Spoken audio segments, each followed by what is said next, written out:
están? Bienvenidos a una nueva edición de Informe Diario. Mi nombre es Carla Chocano. A continuación, revisemos los titulares del programa de hoy.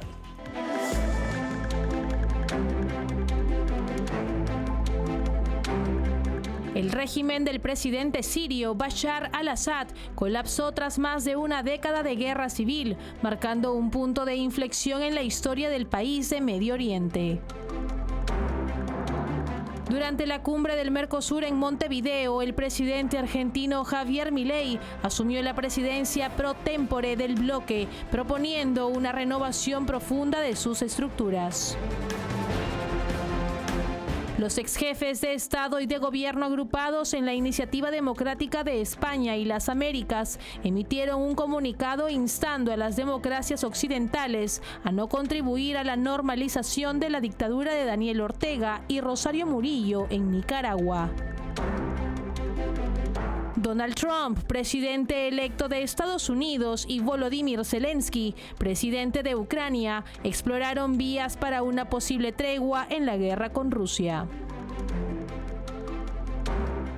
Empezamos con el desarrollo de la información para contarles que el régimen de Bashar al-Assad colapsó tras más de una década de guerra civil en Siria. Este domingo, fuerzas rebeldes lideradas por Hayat Tahrir al-Sham tomaron Damasco sin resistencia significativa, obligando a al-Assad a huir a Rusia, donde recibió asilo. Abu Mohamed al-Golani, líder de Hayat Tahrir al-Sham, abogó por una transición pacífica, aunque enfrenta escepticismo por su pasado vinculado a Al-Qaeda. Siria, devastada por la guerra civil, enfrenta una incertidumbre política.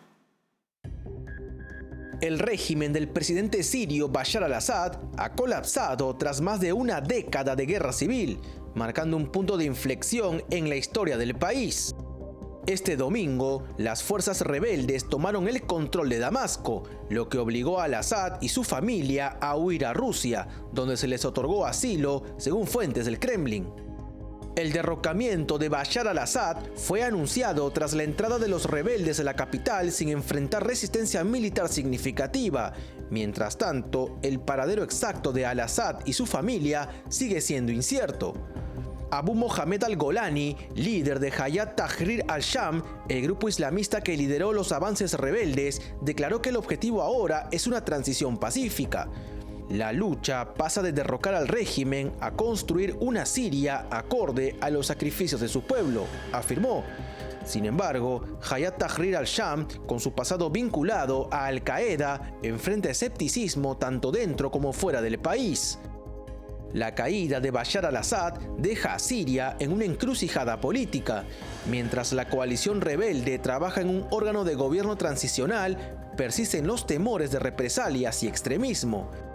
Países como Emiratos Árabes Unidos y Egipto, que consideran a Hayat Tahrir al-Sham una amenaza, observan con cautela. Por su parte, Estados Unidos, con tropas en el este de Siria, se comprometió a evitar el resurgimiento del Estado Islámico.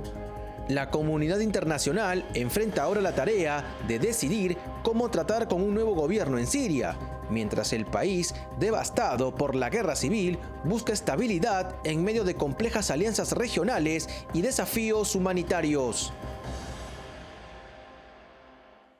Y para seguir ampliando respecto a lo acontecido en Siria y la caída del régimen de Bashar al-Assad, vamos a darle la bienvenida precisamente al doctor Francisco Tudela, especialista en Derecho Internacional, exministro de Relaciones Exteriores del Perú. Doctor Tudela, bienvenido a esta edición de Informe Diario y quisiera conocer también desde su perspectiva, su opinión y lo que significa precisamente la caída del régimen de Bashar al-Assad para Siria y para el Medio Oriente en sí.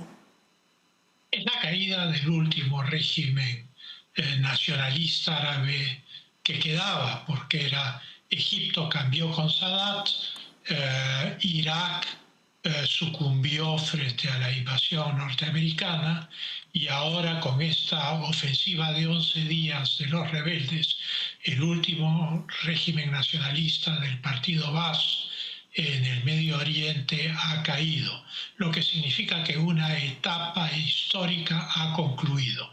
Ahora, Siria es un país que tiene diversos grupos étnicos, que tiene diversas religiones y por lo tanto el futuro no es fácil, siendo la fuerza principal de la rebelión fundamentalistas islámicos.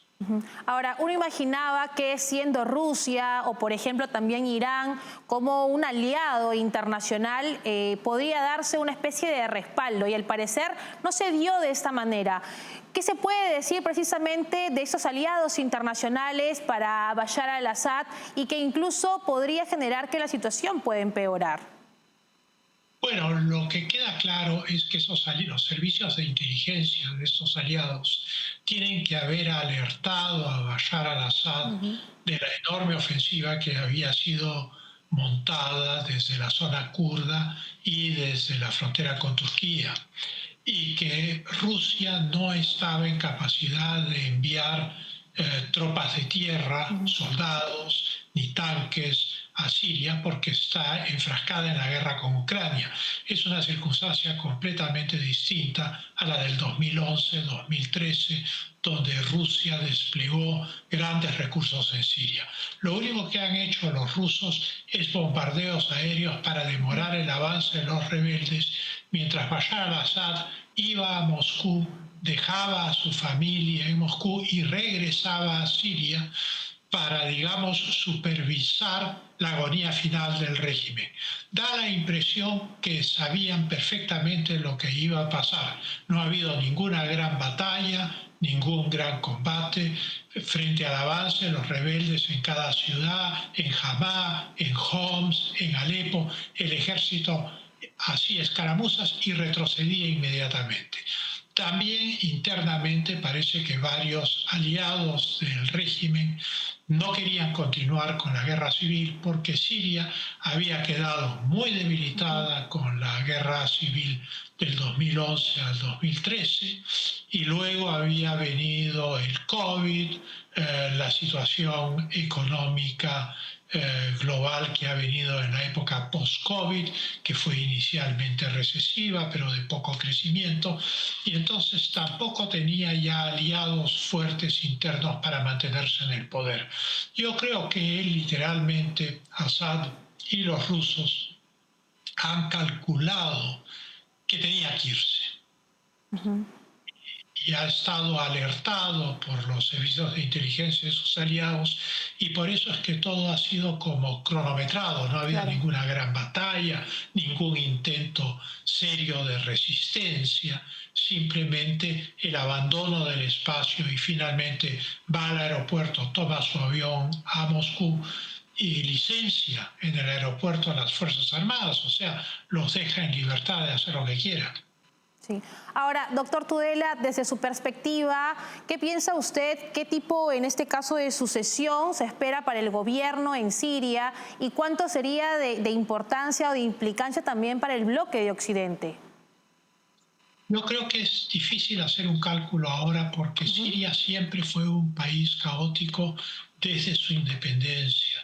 Entre 1929 y 1932 se crea el Estado sirio, pero hay alawitas, chiitas, sunitas, cristianos ortodoxos, cristianos católicos, asirios, en fin.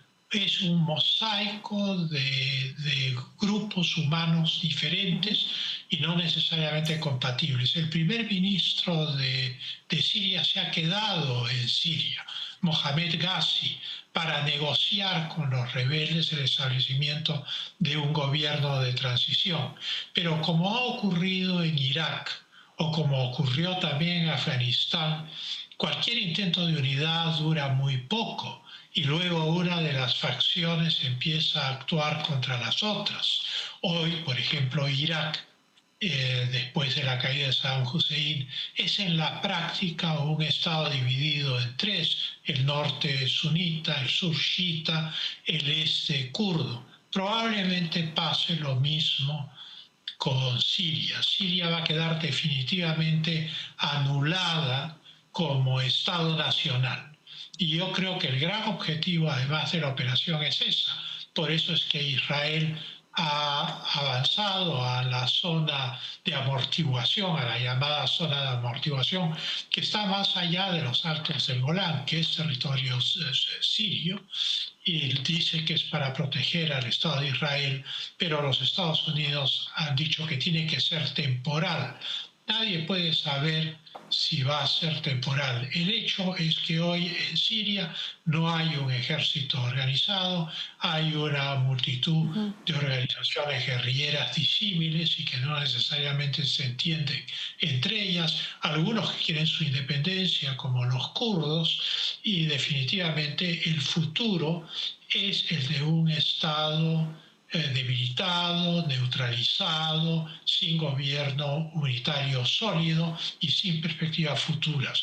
Bueno para el Estado de Israel. El Estado de Israel sale enormemente fortalecido del colapso de Assad. Irán ya no tiene la entrada para enviarle armamento a través de los puertos sirios a Hezbollah en el Líbano, y definitivamente eso fortalece enormemente la posición estratégica de Israel y geoestratégica en todo el Medio Oriente, pero representa el fin de Siria, como en la guerra del 2003 representó el fin de Irak y su debilitamiento final, y puede ser una catástrofe para el Líbano, pero no sabemos todavía. Eso depende de qué posiciones tomen los distintos grupos islamistas que ahora están tomando el control en Siria. Ahora, doctor Tudela, tengo una última consulta y tiene que ver también con Turquía. Y es que finalmente va a ser un país que también salga fortalecido con la caída del régimen de al-Assad. Sí, lo primero que han hecho los turcos es abrir sus fronteras para que todos los sirios que están en Turquía se vayan a Siria. O sea, han resuelto en primer lugar el problema de la migración siria a Turquía, los han devuelto a Siria. Ese es el primer punto. El segundo punto es que Turquía busca reconstruir, no en términos de poder geográfico, pero sí de influencia política, reconstruir la esfera de influencia de lo que fuera el Imperio Otomano. Y no hay que olvidarse que lo que es Siria, Jordania, Israel, todo Irak, todo eso era la provincia de Siria, ¿no? Principalmente Siria, Líbano, Jordania e Israel. Y entonces Turquía fortalece su posición dentro del Islam sunita. Eso no cabe duda, ¿no? Doctor, En la gran potencia islámica ya indiscutida del Medio Oriente y del Asia occidental. Doctor Tudela, le agradezco por estos minutos y por clarificarnos también este panorama debido a toda la situación que está ocurriendo en Siria, y seguramente estaremos expectantes de lo que suceda en adelante. Muchas gracias. Muchas gracias a ustedes por la entrevista, muy gentiles. Bien, ahí teníamos la palabra del doctor Tudela, especialista, por supuesto, en Derecho Internacional, con toda su experiencia como exministro de Relaciones Exteriores del Perú. Nosotros tenemos que ir rapidísimo a una pausa comercial. No se muevan, que regresamos enseguida con más en Informe Diario.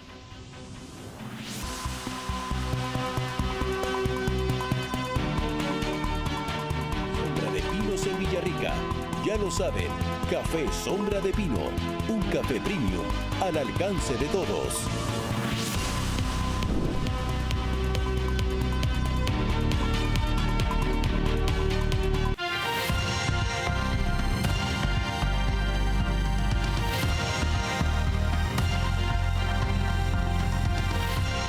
Estamos de regreso en Informe Diario. Durante la cumbre del Mercosur en Montevideo, el presidente argentino Javier Milei asumió la presidencia pro tempore del bloque, proponiendo una renovación profunda de sus estructuras. En su discurso instó a flexibilizar las normas comerciales y reducir aranceles para fomentar acuerdos bilaterales. Además, presentó una iniciativa contra el narcotráfico regional, destacando su visión de un Mercosur competitivo y adaptado a las demandas del contexto global. En Montevideo, Uruguay, el presidente argentino Javier Milei asumió la presidencia pro tempore de Mercosur durante la cumbre regional. En su discurso inaugural, planteó un cambio de rumbo para revitalizar el bloque económico, destacando la necesidad de mayor flexibilidad y autonomía para los países miembros. Milei enfatizó que el Mercosur representa solo el 1.6% del comercio mundial y abogó por dejar atrás el corsé asfixiante de regulaciones y altos aranceles. Propuso reducir el arancel externo común para alinearlo con estándares internacionales y permitir acuerdos bilaterales que beneficien las necesidades específicas de cada nación. Además, el mandatario subrayó la urgencia de combatir el narcotráfico en la región, proponiendo la creación de una agencia multinacional para rastrear y desarticular bandas criminales. Esta iniciativa busca enfrentar la creciente influencia de grupos narcoterroristas en la Triple Frontera. Milei concluyó su intervención llamando a una transformación del Mercosur para hacerlo funcional y competitivo en el contexto global. La historia no está escrita, podemos ser arquitectos de nuestro destino, afirmó, destacando su compromiso con un futuro de mayor libertad y colaboración regional. Y justamente el presidente argentino Javier Milei habló en la cumbre del Mercosur y se refirió sobre la importancia de los valores de Occidente. El mandatario argentino indicó que si abrazan los valores del capitalismo de libre empresa, la región va a poder prosperar y tener un importante futuro. Escuchemos. El valor de la libertad, contarles lo importante de los valores de Occidente, porque los valores de Occidente son los valores de la libertad, y que si nosotros abrazamos esos valores, que son los del capitalismo de libre empresa, vamos a prosperar, vamos a poder tener un futuro maravilloso. No solo eso, también entender que aun cuando ocurran cosas milagrosas, va a haber una parte que no quiere, que tiene miedo. O sea, la libertad, implica también un acto de coraje. Y que, además, ese camino tampoco es un camino, llano, porque van a ser criticados y también van a ser traicionados. Pero lo más importante es, como dice Sylvester Stallone, lo más importante es en la vida seguir avanzando a pesar de los golpes que a uno le tiran. Y por su parte, los ex jefes de Estado y de Gobierno agrupados en la Iniciativa Democrática de España y las Américas emitieron un contundente comunicado instando a las democracias occidentales a no contribuir a la normalización de la dictadura de Daniel Ortega y Rosario Murillo en Nicaragua. Según los líderes, la reciente aprobación en primera discusión de la Ley de Reforma Parcial de la Constitución establece un modelo constitucional abiertamente dictatorial que concentra el poder en el matrimonio presidencial. La reforma, publicada en el Diario Oficial el pasado 25 de noviembre, otorga supremacía a Ortega y Murillo sobre todos los poderes políticos, incluyendo la posibilidad de militarizar la Policía Nacional a su discreción. Asimismo, institucionaliza la censura informativa, representando un grave atentado contra la libertad de expresión, pilar fundamental de la democracia, según la Carta Democrática Interamericana. El grupo IDEA, que incluye a figuras como José María Aznar, Iván Duque, Mauricio Macri, Jorge Tuto Quiroga y Vicente Fox, subrayó que esta reforma implica la desaparición de la separación de poderes en Nicaragua, un retroceso histórico que afecta directamente a la población. Denunciaron además el cierre de congregaciones religiosas y la expulsión de sus miembros como ejemplos del carácter represivo del régimen. Los exmandatarios recordaron que la independencia de los poderes públicos es esencial para garantizar las libertades ciudadanas y evitar la concentración indebida del poder. En su declaración hicieron un llamado a la comunidad internacional para que mantenga una postura firme frente a estas violaciones y defienda los principios democráticos establecidos en la región. Esta nueva arremetida contra los derechos y libertades de los nicaragüenses refuerza el deterioro institucional y el control absoluto que ejerce la dictadura Ortega Murillo. Con esta información nos separamos por unos instantes, volvemos enseguida con más. Café Sombra de Pino, un café diferente que crece a la sombra de pinos en Villarrica. Ya lo saben, Café Sombra de Pino, un café premium al alcance de todos.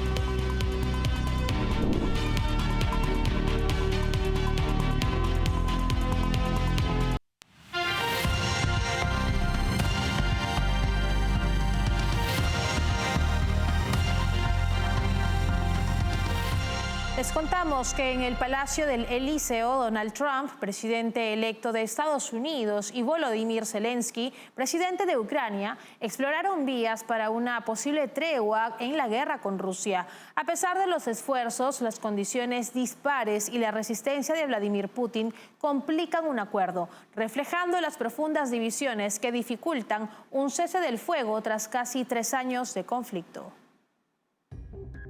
En un encuentro de 45 minutos en el Palacio del Elíseo en París, Francia, Donald Trump, presidente electo de Estados Unidos, y Volodymyr Zelensky, mandatario de Ucrania, discutieron una posible tregua en la guerra con Rusia. La reunión, mediada por el presidente francés Emmanuel Macron, reflejó las profundas divisiones que dificultan un cese del fuego tras casi 3 años de conflicto. Trump, quien asumirá la Casa Blanca el 20 de enero, busca alcanzar un acuerdo antes del tercer aniversario de la invasión rusa, el próximo 24 de febrero. Su plan, elaborado por asesores clave, propone continuar armando Ucrania mientras exige a Kiev negociar la paz con Moscú.